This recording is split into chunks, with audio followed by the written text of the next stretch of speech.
A Missouri family is pleading for the public's help surrounding the disappearance of their 22-year-old son. And we want to pop up his photo here just so you can get a good look at who this family, who police are looking for. Riley Strain was in Nashville for a fraternity conference over the weekend.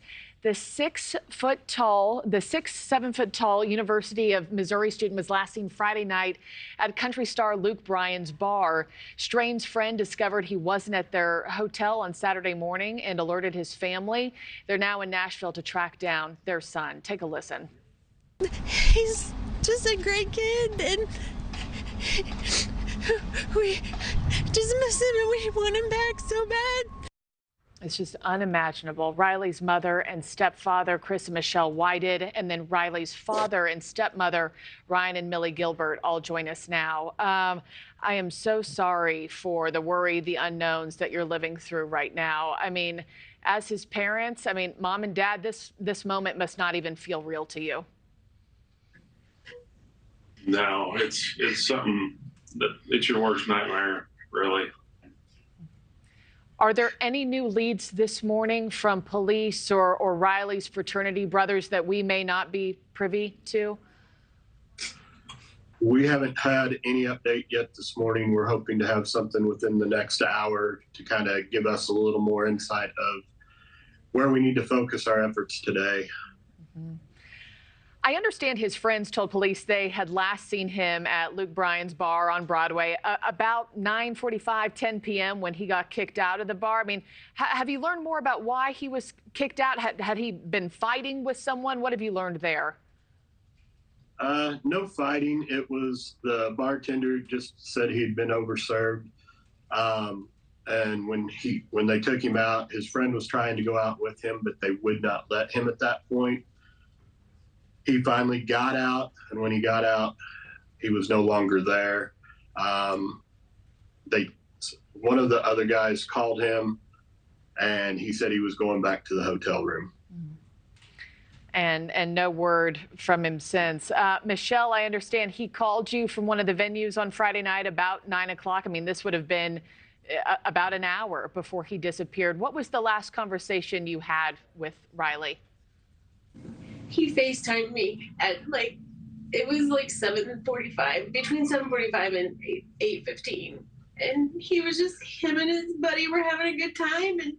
And he just wanted me to show me that he was having a good time and just wanted to talk to his mom.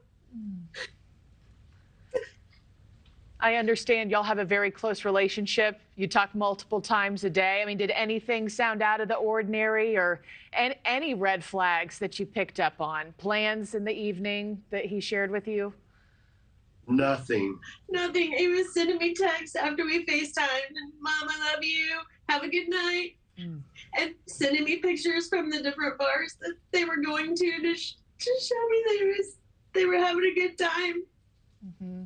And letting you know he was safe and just enjoying himself. At what point did you all as a family decide to drive to Nashville? As soon as we found out. Saturday morning, we got a call at roughly 10:30, and from that point on, we just threw some stuff together and started making phone calls and hopping on the road and trying to get to Nashville as quick as possible. As his parents, you know, and all that you have heard, given what you know, what is your gut check on what's happened to your son? We don't really know right now. We hear different stories of different scenarios. We're really just waiting on some more information from the police at this time. The digital footprint of what may have went on after he left. Mm-hmm. Yeah, all the cameras downtown, they should be able to quickly find him. I mean, at 6'7", he kind of stands out in the crowd. He's, you know, going to be a head taller than everybody other than a few people. So given the time frame that we've been able to narrow it down to, they should be able to start finding his digital footprint based on cameras. And speaking of finding his digital footprint and trying to just put all the pieces together, do you feel like you're getting enough support from local police? I feel like from everything that we know right now, yes.